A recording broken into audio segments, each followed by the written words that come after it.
Slay the Gods, episode 6.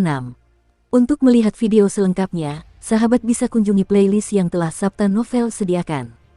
Yuk mari, kita berimajinasi bersama dan masuk ke alur ceritanya.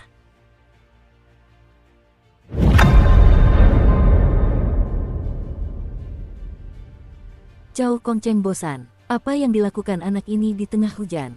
Dan dia telah membuka wilayah udara tanpa cincin, bagaimana dia tahu dia ada di sini. Dan dia tidak pernah datang, tepat ketika dia dihantam ke tanah, dan jika dia melihatnya.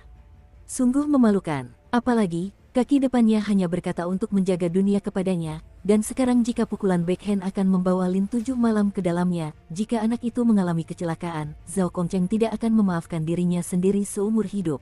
Apa pedulimu dengan apa yang kulakukan di sini? Aku tahu kau di sana berkelahi dengan orang sialan itu, dan kau membiarkanku masuk, dan aku cukup pandai melakukannya sekarang. Suara Lin 7 malam datang dari luar lagi. Kau boleh memukul. Zhao Kongcheng mengumpat, ini bukan manusia berwajah hantu, ini raja berwajah hantu. Perbatasan, itu 2 langkah lebih tinggi dari anak yang baru saja masuk. Kau memukul kepala anak SMA. Lagi pula, bukankah kau selalu takut mati? Sekarang mengapa kau begitu putus asa untuk maju? Cepat pulang untuk makan, hari ini aku meletakkan kata-kata di sini, dengan Zhao Kongchengku, benda ini tidak dapat melukai keluargamu setengah rambut. Kadang-kadang, meskipun aku takut mati, tetapi yang paling tidak bisa berutang pada orang lain. Lin Qi malam di luar berteriak, kami memiliki makan malam keluarga yang bahagia di dalam, meninggalkanmu sendirian untuk melawan Raja Mi Hantu. Kau ingin menjadi pahlawan tanpa tanda jasa. Aku tidak akan melakukannya. Jika kau ingin makan, kau harus membunuh Raja Mi Hantu, kau dan aku kembali makan. Lin Qiye memukul keras udara di sebelah tanda itu, tetapi ada seperti penghalang tak terlihat, langsung terisolasi dari wilayah dan luar, biarkan Lin Qiye seberapa keras, masih tak bergerak. Di daerah itu, Zhao Kongcheng sekali lagi dipukuli oleh Raja berwajah hantu, dan dia lumpuh di tanah untuk waktu yang lama sebelum dia hampir tidak bisa menopang tubuhnya dengan pisau. Jangan repot-repot, batuk-batuk, meskipun saya tidak memiliki wilayah, tetapi wilayah udara tanpa cincin, yang terbuka untuk memblokir kolam di bawah perbatasan masih lebih dari cukup, ingin masuk ke sini, hanya ada 2 kemungkinan. Entah saya membiarkan Anda masuk, atau tunggu saja saya mati. Anda bahkan tidak dapat menghancurkan wilayah udara tanpa cincin, saya. Apa bedanya datang ke sini untuk menghadapi Raja Hantu dan mati? Mata Zhao Kongcheng menatap Raja berwajah hantu, dan suaranya menjadi semakin lemah. Setelah dia mengucapkan kata-kata terakhirnya, gerakan di luar wilayah itu menghilang, tidak ada yang terus menabrak wilayah udara tanpa cincin, dan tidak ada suara lain yang datang. Zhao Kongcheng menunggu sedetik, 2 detik, 3 detik. Senyum tersungging di bibirnya. Benar juga, pulanglah dan makanlah, serahkan sisanya pada penjaga malam. Zhao Kongcheng berdiri tegak dengan susah payah, terengah-engah. Darah mengalir di sudut mulutnya. Setiap kali ia bernapas, rasa sakit membuat tubuhnya sedikit gemetar. Tubuhnya sudah mencapai batasnya. Di depannya, Raja Hantu berdiri seperti bukit di tengah hujan, penuh luka, lama dan baru. Namun ia masih hidup dan kuat, tidak ada artinya jatuh, inilah fisik abnormal makhluk mitos. Zhao Kongcheng memegang pisau di satu tangan, tangan lainnya merogoh saku, dan sesaat kemudian, mengeluarkan sebuah lambang dari dalam. Lambang itu menunjukkan 2 pisau lurus bersilangan, dan di bawahnya, sebuah nama. Zhao Kongcheng. Dalam keadaan tak sadarkan diri, Zhao Kongcheng seolah kembali ke masa ketika ia baru saja bergabung dengan Night's Watch dan menjadi rekrutan baru. Lambang itu adalah nyawa Night's Watch. Tidak hanya dalam iman, tetapi juga dalam pertempuran. Di bagian dalam lambang, jarum kecil ditempatkan, dan ketika sakelar ditekan, jarum itu akan keluar, dan ujung jarum diolesi dengan obat yang disebut hantu. Ketika obat ini disuntikkan ke dalam tubuh, itu akan membakar semua potensi seseorang dalam waktu singkat, dan kekuatan menggunakan pasar terlarang dapat sangat ditingkatkan bagi mereka yang memiliki pasar terlarang sendiri. Jika tidak ada pasar terlarang itu sendiri, hantu akan secara paksa merangsang tubuh Anda, mendesak pelepasan yang tersembunyi-tersembunyi di sumber kehidupan, yang artinya, dalam durasi obat, itu dapat membuat orang yang tidak memiliki pasar terlarang untuk mendapatkan pasar terlarang. Ini adalah cara pemusnahan, tetapi juga cara anti pembunuhan yang putus asa, dan mereka yang tidak melarang reruntuhan para prajurit, satu-satunya kesempatan untuk mengalami reruntuhan terlarang mereka sendiri dalam hidup mereka.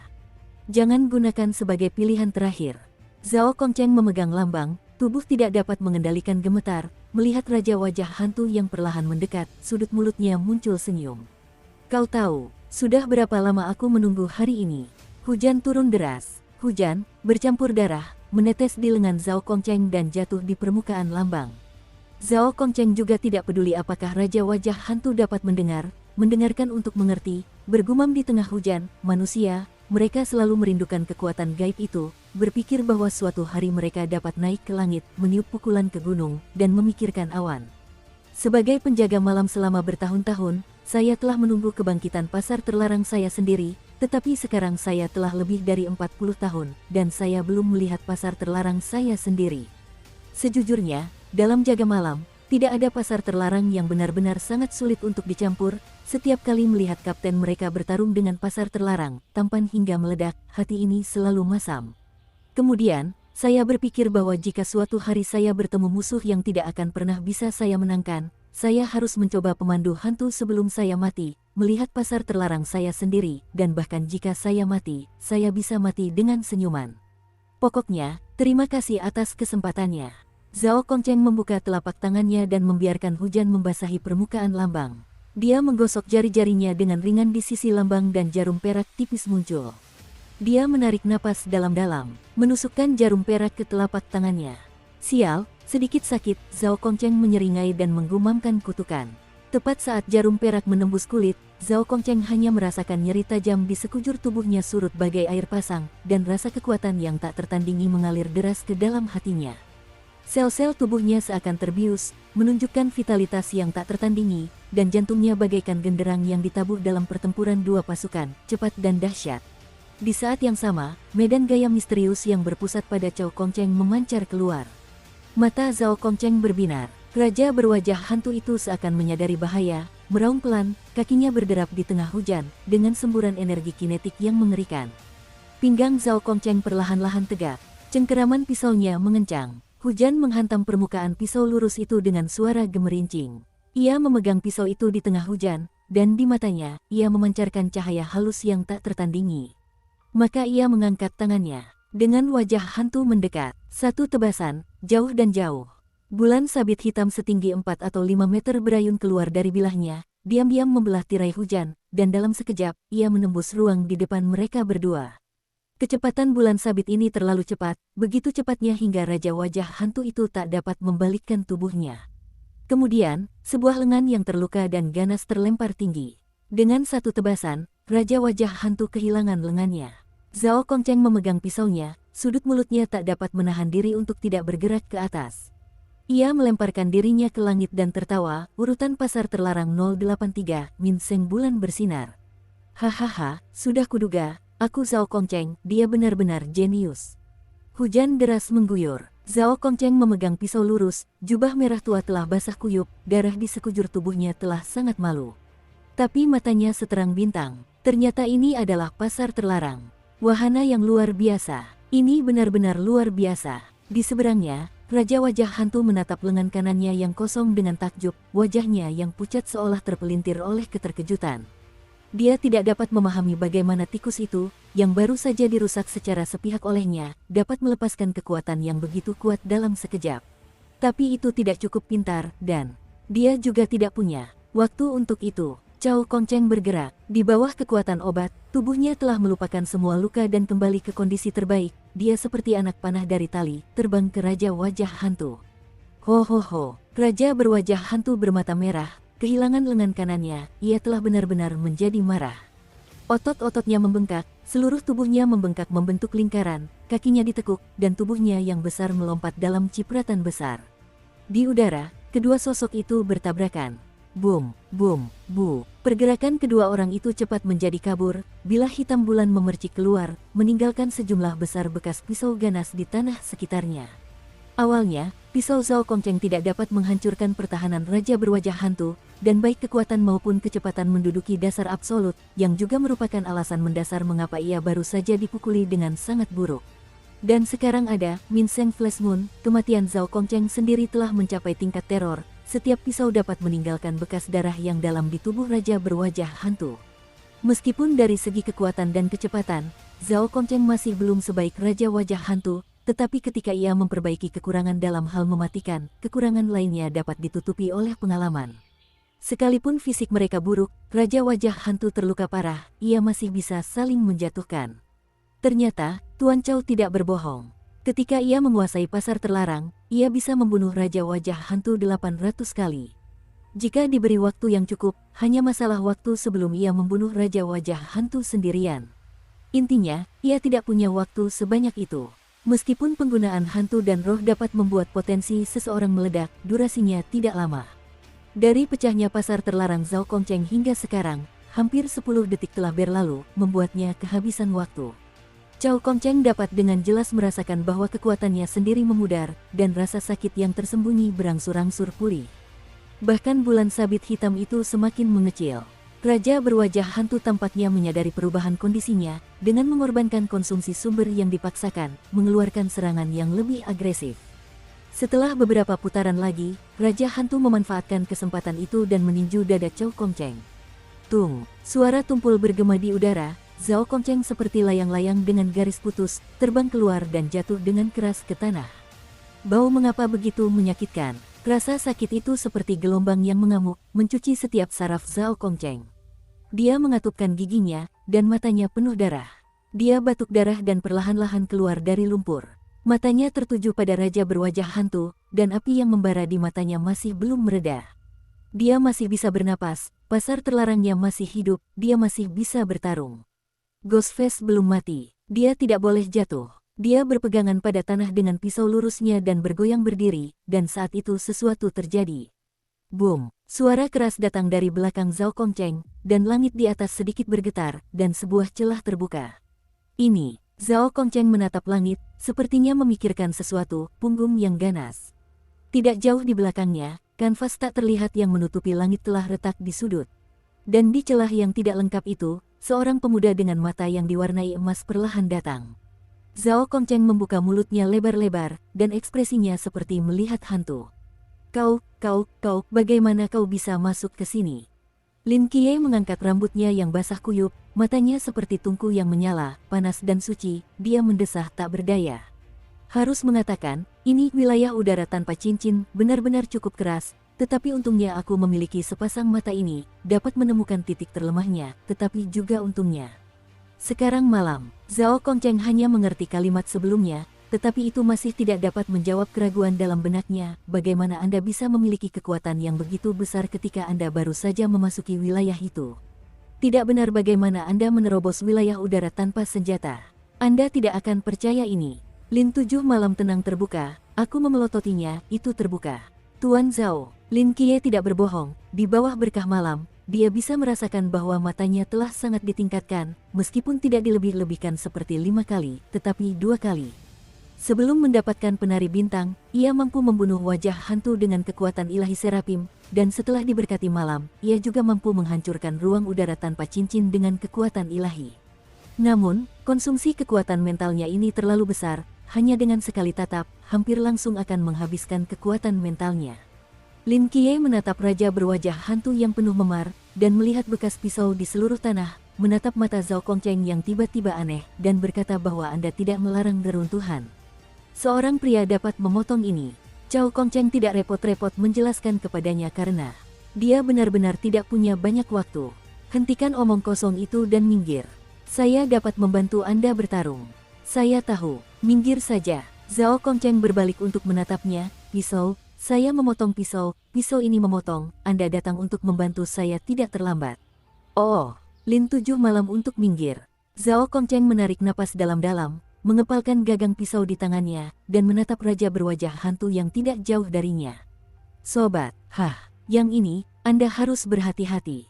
Mengapa? Potongan ini, pasti tampan. Tidak menunggu Lin 7 malam menunjukkan ekspresi jijik, kaki Zhao Kongcheng di tanah, mengeluarkan kecepatan luar biasa menuju Raja Wajah Hantu.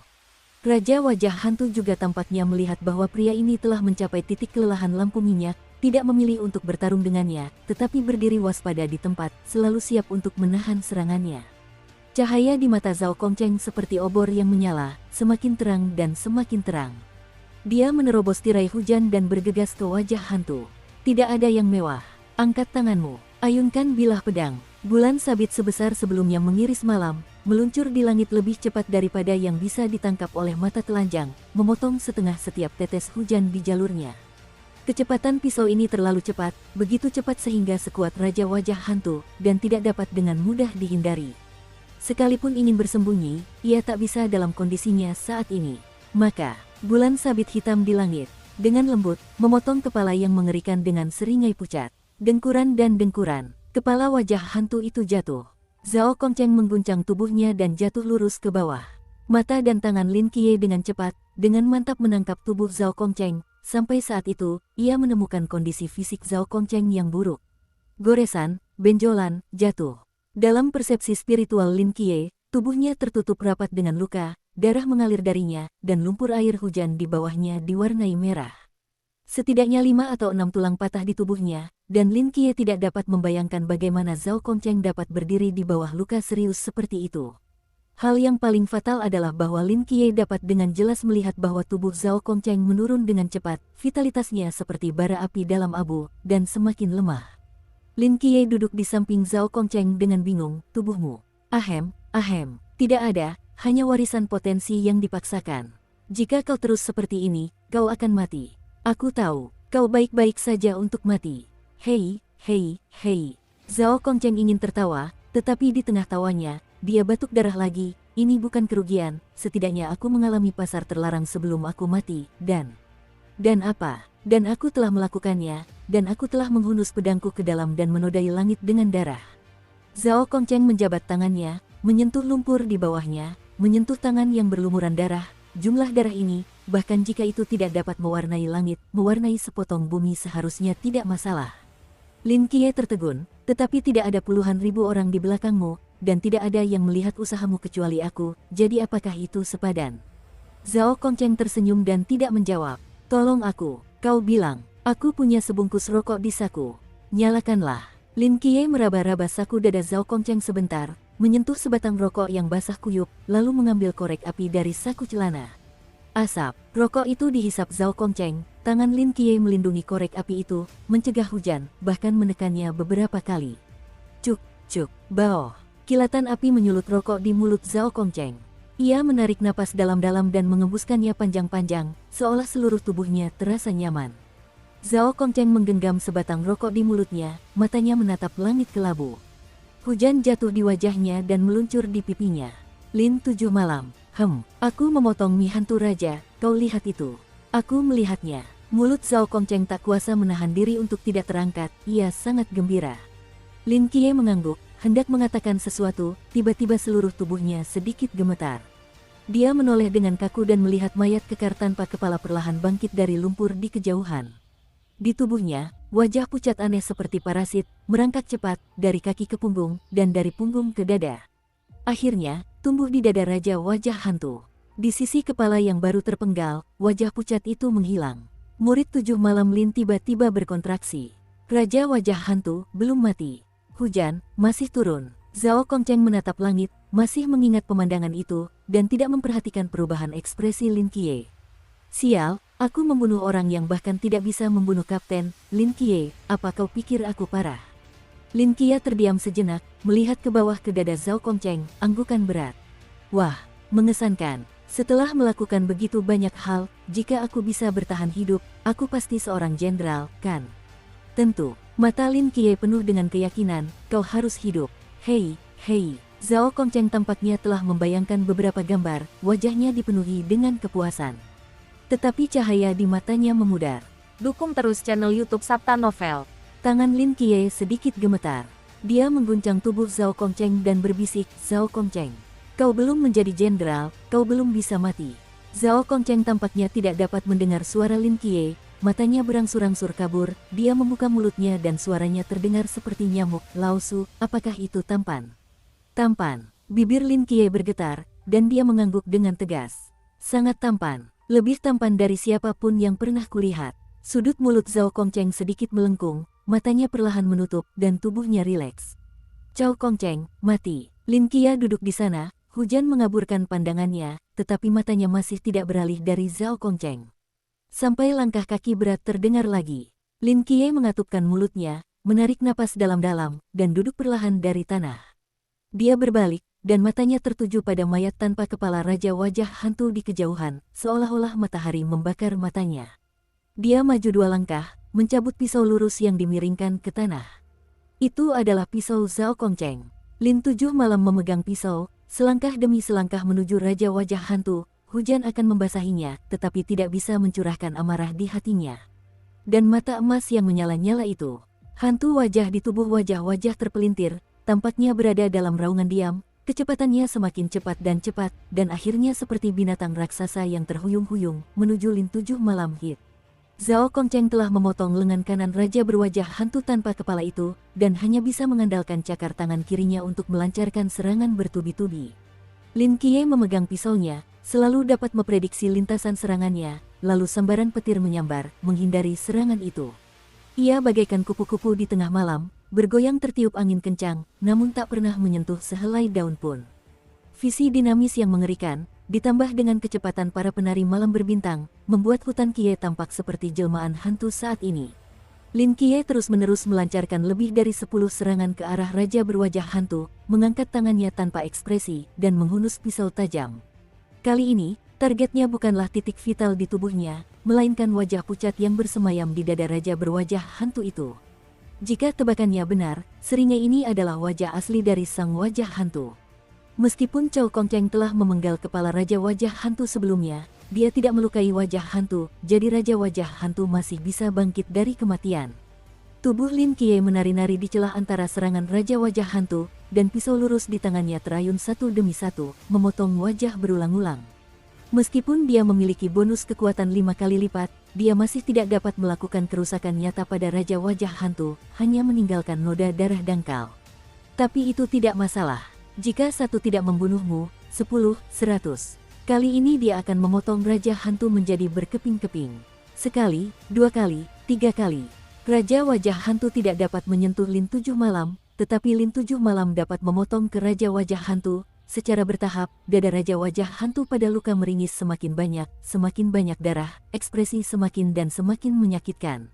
Segera, serangan wajah hantu melambat. Mata Lin Qiye melotot, manfaatkan kesempatan ini, dan gunakan backhand untuk memegang pisau lurus di tangan. Sekuat tenaga, tancapkan ke wajah. Raungan melengking menggema di udara. Pisau Lin Qiye menembus wajah, tetapi bukan itu alasan mengapa Raja wajah hantu itu menjerit kesakitan. Apa yang benar-benar membuat Raja wajah hantu mengeluarkan tangisan yang menyayat hati adalah mata Lin 7 Malam. Di bawah cahaya keemasan yang bersinar, wajah hantu itu seperti lilin yang meleleh oleh api, meleleh dengan cepat. Meskipun cahaya keemasan ini hanya muncul sesaat, tetapi cukup untuk membuat Raja wajah hantu yang sekarat itu benar-benar kehilangan nyawa. Akhirnya, di bawah pengawasan ketat Lin Qiye, wajah hantu itu benar-benar mengeras menjadi benda semi padat yang kusut, dan tidak lagi melihat jejak wajah.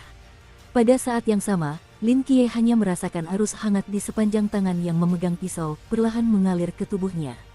Dia sedikit mengerutkan kening, mengangkat kakinya untuk menginjak tubuh berwajah hantu di bawah kakinya, mengeluarkan pisau lurus itu. Setelah memikirkannya, ia membungkuk untuk mengambil adonan hantu pucat itu, dan hanya merasa bahwa matanya hitam dan ia hampir jatuh ke tanah. Meskipun ada berkah dari penari bintang, tetapi setelah pertempuran mendebarkan yang begitu intens, konsumsi fisik Lin Qiye sendiri juga besar. Yang paling kritis adalah penggunaan mata serik 2 kali, benar-benar menguras kekuatan spiritualnya yang kecil, dan sekarang agak sulit untuk berjalan. Seperti yang dikatakan Zhao Kongcheng, dalam keadaannya saat ini, satu-satunya cara untuk menghadapi Raja wajah hantu adalah kematian.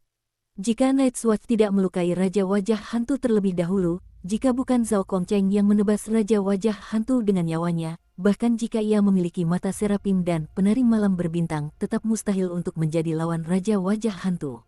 Ini adalah makhluk mitos yang datang ke dunia ini. Ini adalah perbatasan Sichuan. Hujan membasahi pipinya, dan ia melangkah selangkah demi selangkah di genangan darah, terlatih-tatih menuju tubuh Zhao Kongcheng. Ia berjalan mendekati tubuh itu dan duduk perlahan. Sudah kubilang, pahlawan, ini tidak semudah itu. Lin Qiye menatap Zhao Kongcheng yang dingin, bergumam, kau mempertaruhkan nyawamu di sini, berapa banyak orang yang tahu? Kau tahu, sekarang, bermil-mil jauhnya di pusat kota, lampu masih menyala. Mereka bernyanyi di KTV, mereka menikmati makanan di restoran hotpot, mereka bercinta di hotel, mereka makan popcorn di bioskop. Dan kau, hanya untuk mati di sini dalam diam. Mereka tidak tahu bahwa, di tengah hujan deras ini, seorang pria dengan pisau telah menghancurkan makhluk mitos. Aku tidak tahu apakah aku bisa bersenang-senang tanpa hati. Karena seseorang memberikan nyawanya untuk mereka. Apakah itu benar-benar sepadan? Lin Qiye menatap wajah pucat Zhao Kongcheng, seolah menunggu jawabannya. Sayangnya, ia tak pernah ditakdirkan untuk berbicara lagi. Lin Qiye melanjutkan, apa kau pikir aku takut mati? Kau salah, aku tidak takut mati. Apa kau pikir anak kecil yang melihat malaikat sejak kecil, kehilangan penglihatannya, dan dikurung di rumah sakit jiwa masih takut mati? Aku sudah berkali-kali mencoba bunuh diri dalam kegelapan, tetapi cahaya selalu membawaku kembali. Cahaya yang menyelamatkanku bukanlah makhluk hidup yang berkeliaran di kota demi memuaskan hasrat mereka dan mengeluhkan ketidakadilan dunia, melainkan keluargaku. Lin Qiye menatap langit malam yang gelap dan perlahan berkata, makhluk hidup tidak pernah melawanku, jadi mengapa aku harus mengorbankan nyawaku untuk melindungi makhluk hidup ini? Jadi aku tidak mau menjadi penjaga. Lin Qiye menoleh, tatapannya tertuju pada rumah rendah di tengah hujan lebat, dan sedikit kebingungan muncul di matanya. Tapi akulah orang yang paling berhutang budi. Kau menyelamatkan seluruh duniaku, apa yang bisa kulakukan untukmu? Lin Qiye berhenti sejenak dan melanjutkan, aku tahu bahwa kalian para penjaga malam memiliki kesejahteraan yang baik, bahkan jika kalian meninggal, istri dan anak-anak di rumah bisa menjadi perawatan terbaik, apalagi masa depan, penjaga malam pasti akan mengatur segalanya untukmu. Kau tidak butuh uang, begitu pula aku. Bagaimana aku bisa membalas budimu? Lin Qiye duduk di sana dengan ketakutan, dan setelah beberapa saat, dia menoleh untuk melihat ruangan rendah di kejauhan. Tinjunya mengepal di tengah hujan, dan tak berdaya untuk mengendur. Dia tampaknya telah mengambil keputusan, menopang tanah dengan pisau, dan berjuang untuk berdiri, bergumam, Lin 7 malam dalam hidupku ini hanya bersalah pada 3 orang, bibiku yang terburu-buru selama 10 tahun, sepupuku yang terseret selama 10 tahun. Dan kau, yang menyelamatkan nyawa kita bertiga. Kau menyelamatkan seluruh duniaku. Sebagai gantinya, duniamu, aku membantumu menjaga 10 tahun. 10 tahun dari sekarang, apapun yang terjadi, aku tidak ada hubungannya dengan Night's Watch, aku tidak ada hubungannya dengan makhluk hidup. Aku masih akan kembali ke rumah ini dan melanjutkan hidupku. Kesepakatan ini, apakah adil? Lin Qiye menatap Zhao Kongcheng dalam genangan darah, dia hanya berbaring diam di sana, seperti tertidur. Karena kau tidak keberatan, sudah beres. Lin Qiye menancapkan pisau lurusnya ke tanah, menghadap ke satu arah berlutut. Di sana, di tengah hujan, tampak sebuah ruangan rendah biasa. Bibi, si kecil 7 akan pergi, maafkan aku karena pergi tanpa pamit. Karena aku takut untuk kembali, aku tak pernah ingin pergi. Kudengar perawatan dijaga malam itu baik. Selama 10 tahun aku bekerja, tunjangannya cukup untuk hidupmu dan ibumu dengan baik. Setelah 10 tahun, Xiaoqi akan membiarkanmu menjalani kehidupan terbaik. Aku akan membayarmu kembali dalam 70 tahun. Lin berlutut di tengah hujan selama 7 malam, air jatuh di ujung rambutnya, matanya basah. Ia membungkuk dan kepalanya terbentur keras, dahinya menempel di tanah untuk waktu yang lama sebelum perlahan terangkat. Ia berdiri perlahan, melirik ruangan rendah itu untuk terakhir kalinya, dan menghunus pisau lurus di tanah. Berbalik dan berjalan pergi. Sonan, aku sudah sampai di daerah pemukiman lama. Di mana Lao Zhao? Di tengah hujan lebat, seorang wanita basah kuyup berjubah merah tua berdiri di jalan, membawa kotak hitam panjang di belakangnya, membungkuk dan terengah-engah. 2 bangunan di depanmu, di lapangan. Suara Wu Xiangnan keluar dari headset, dia berhenti, suaranya sedikit tertekan, rumbai merah. Kau harus bersiap. Persiapan apa? Kami kehilangan kontak dengannya beberapa menit yang lalu, dan lokasi Heraldik Zhao tidak berubah selama beberapa menit. Pupil rumbai merah tiba-tiba mengerut, tubuhnya sedikit gemetar, lalu melesat seperti anak panah tajam, melesat ke depan. Jangan bicara omong kosong, mungkin dia hanya lelah. Rumbai merah mengatupkan giginya, dan suaranya berubah menjadi nada terisak. Rumbai merah, jangan bicara. Puncak merah meraung. Puncak merah, lambang Zhao telah bergeser. Begitu kalimat ini terucap, mata Tassel merah tiba-tiba berbinar. Sudah kuduga, dia tidak mati semudah itu. Di mana dia? Dia bergerak pelan, dia semakin dekat denganmu. Ying merah tertegun, tanpa sadar menghentikan langkahnya, matanya tertuju pada sudut tak jauh. Suara guntur yang redup bergema di awan yang jauh, dan hujan, seperti tirai air, mengaburkan pandangannya. Samar-samar, sesosok muncul perlahan dari tengah hujan. Itu adalah seorang remaja. Dia memiliki pisau di punggungnya. Dia memegang tubuh seorang pria di tangannya. Dia berhenti dan meraung sekuat tenaga. Seperti mengumumkan kepada dunia, Junior Lin Qiye, kirimkan Jenderal Zhao Kongcheng sebagai pemenang. Di dalam rumah, bibiku menatap jam dinding dan terpaku. Di atas meja di depannya, setumpuk hidangan telah dingin, dan hampir tidak ada perbedaan ketika Lin Qiye pergi. Aku tidak tahu berapa lama kemudian, Yang Jin mengulurkan tangan dan meletakkan sepotong daging ke dalam mangkuk bibinya dengan sumpit. Bu, ayo makan. Aduh, bibi menggelengkan kepalanya dan mendesah, kamu bilang adikmu berlari keluar di tengah makan, kenapa dia belum kembali? Apakah tidak akan terjadi apa-apa? Jangan khawatir, dia tidak akan mengalami kecelakaan. Mungkin teman-teman sekelas adikku melihat matanya sembuh, dan bersikeras menyeretnya keluar untuk makan. Yang Jin menghibur dengan lembut. Mendengar kata-kata Yang Jin, ekspresi bibi jelas santai, tetapi kemudian dia menjadi khawatir. Tapi dia keluar tanpa payungnya. Bu, Yang Jin berdiri, menunjuk keluar jendela, dengan tenang berkata. Hujan telah berhenti.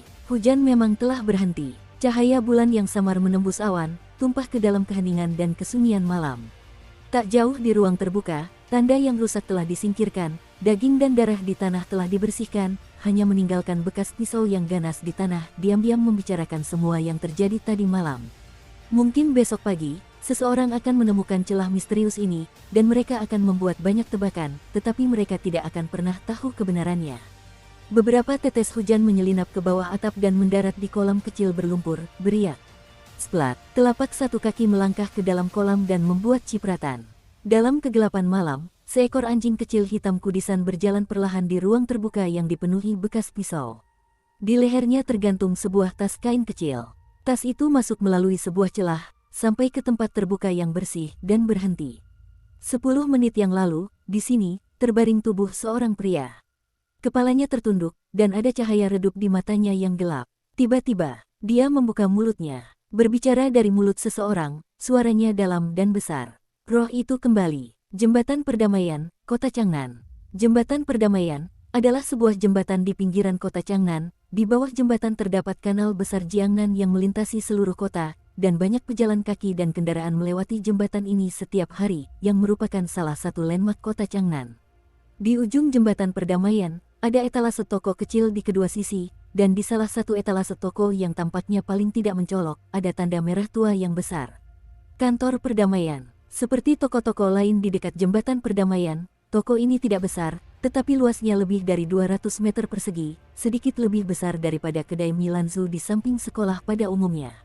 Bukan hanya karena namanya yang terlalu populer, tetapi yang terpenting, etalase toko di kedua sisinya terlalu mencolok.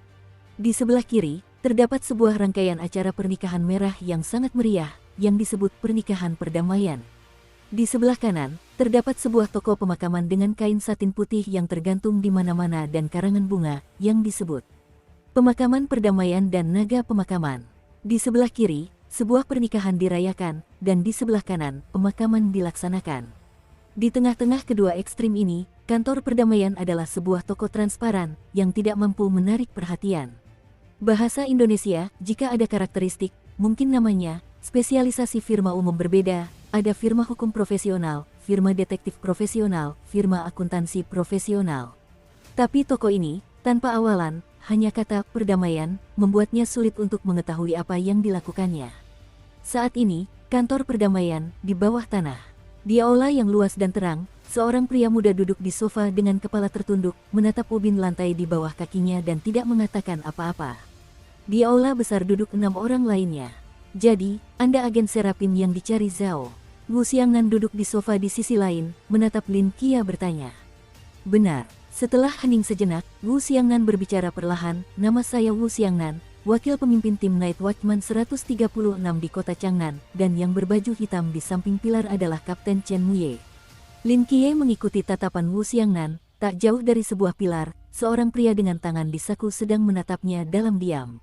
Menyadari tatapan Lin Qiye, Chen Muye mengangguk pelan. Wu Xiangnan menoleh dan menatap keempat orang yang tersisa, jangan hanya berdiri di sana, perkenalkan aku. Kini wanita itu, duduk sendirian di sofa tunggal, memegangi kakinya, rambutnya masih basah, mendongak sedikit, memperlihatkan sepasang mata merah. Penjaga malam 136, kekuatan frontal, poni merah. Lin Qiye mengenalnya, alasan mereka muncul di sini adalah rumbai merah yang akan membawanya. Setelah selesai berbicara, pria yang berdiri di sampingnya, masih memegang handuk, tersenyum dan berkata, unit penjaga malam 136, pasukan garis depan, Win.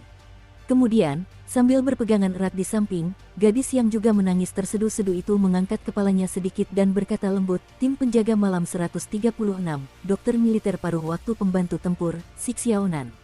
Unit penjaga malam 136, dukungan tembakan jarak jauh, Leng Xuan. Pria yang duduk dengan senapan runduk itu berkata dengan dingin. Setelah melihat semua orang memperkenalkan diri, Wu Xiangnan berbicara lagi. Lin Qiye, benar, tentang kematian Chow Kongcheng. Apakah ada yang ingin Anda tambahkan? Saya sudah menjelaskannya dengan sangat jelas. Lin Qiye berkata dengan tenang, Zhao Kongcheng membuka wilayah udara tanpa cincin, sendirian dan Raja Wajah Hantu mati, dan akhirnya mati bersama. Apakah Anda ada di sana ketika mereka bertarung? Saya di sini. Bagaimana Anda bisa masuk ke zona tanpa cincin? Melihatnya, dan terbuka, Wu Xiangnan membuka mulutnya, sedikit mengernyit. Bisakah Anda menggambarkan adegan pertempuran mereka kepada saya secara rinci? Seperti bagaimana Chow Kongcheng membunuh Raja Wajah Hantu. Dengan satu tebasan pedang, dia memotong bulan sabit hitam besar dan memenggal kepala raja, kata Lin Qiye. Bulan sabit hitam, Wu Xiangnan mengerutkan kening dan berpikir. Pada saat ini, Chen Muye, yang telah diam, tiba-tiba membuka mulutnya, itu, Min Seng Flash Moon, Lao Zhao menggunakan hantu dan dewa untuk memimpin. Menginspirasi pasar terlarangnya sendiri. Wen Qimo terkejut membuka mulutnya, urutan 083 dari Min Seng Shining Moon. Itu adalah pasar terlarang berisiko tinggi. Aku tidak berpikir, Paman Zhao benar, kupikir dia hanya narsis. Si Xiaonan mengerutkan mulutnya dan membuka mulutnya dengan lemah. Tidak, dia seorang narsisis. Mulut Chen Muye sedikit terangkat, matanya memancarkan jejak ingatan. Kurasa orang itu ketika dia melihat pasar terlarangnya sendiri, tidak berani mempercayainya. Jika kami ada di sana, dia pasti akan terus-menerus mengatakan bahwa pasar terlarangnya adalah yang paling tampan dari semuanya. Hong Yuli sepertinya teringat akan suatu gambaran menarik, sudut mulutnya sedikit terangkat, tetapi tak lama kemudian cahaya di matanya meredup. Wu Xiangnan menatap mata Lin Qiye dan berkata lagi, ada masalah lain, dari mayat Raja Wajah Hantu. Luka fatalnya adalah serangkaian luka tusuk dan ada bekas terbakar yang tak terjelaskan. Tapi bulan tampaknya tidak memiliki karakteristik ini. Apa yang terjadi? Lin Qiye mengerutkan kening, menatap mata Wu Xiangnan, dan berkata-kata demi kata. Aku sudah menjelaskan dengan sangat jelas bahwa Chow Kongcheng akan menghadapi Raja Wajah Hantu sendirian dan bertarung sampai mati. Akhirnya, Single membunuh Raja Mi Hantu.